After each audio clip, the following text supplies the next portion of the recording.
नाज़रीन, इकबाल के एक खादिम थे जो सर्दियों की एक रात आराम फरमा रहे थे।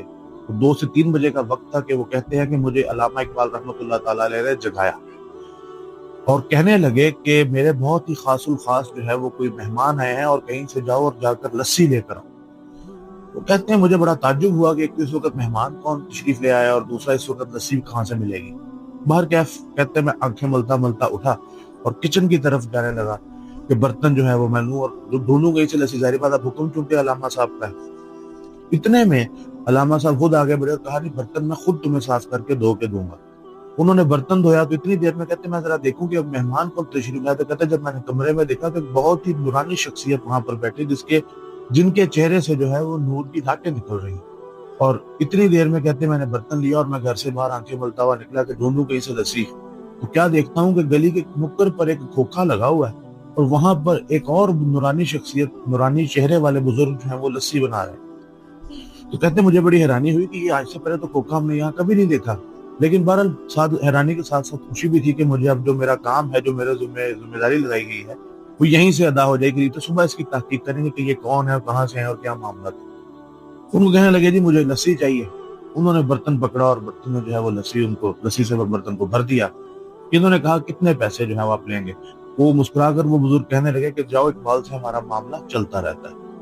बहरहाल ये वापस आ गए, उन्होंने लस्सी इकबाल को पेश फरमाई और उन्होंने लस्सी बुजुर्ग को दी।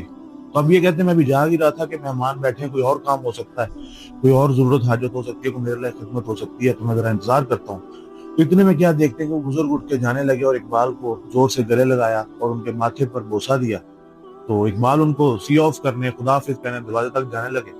फिर उनके जो खादिम थे उन्होंने कहा कि आप आराम करें, मैं इनको सी ऑफ कराता हूँ, मैं इनको बाहर तक जो रुखसत करके दरवाजा बंद कराता हूँ। अब उनको ज़हन में तजस्सुस था कि ये कौन शख्सियत और ये सारा मामला क्या हो रहा है।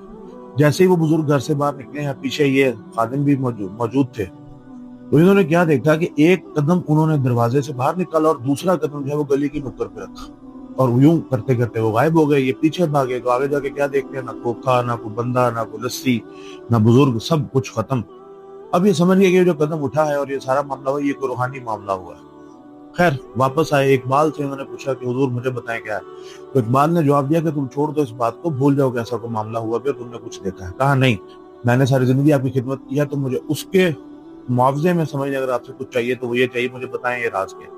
तो इकबाल ने यहाँ उनसे एक वादा लिया। इकबाल रहमत फरमाते हैं कि तुम मुझसे वादा करो कि मेरी जिंदगी में ये राज तुम किसी को नहीं बताओ। उन्होंने कहा ठीक है। और ये वाक्य भी सारा उनके इकबाल के दुनिया से जाने के बाद ही जो है ये उन्होंने बयान किया।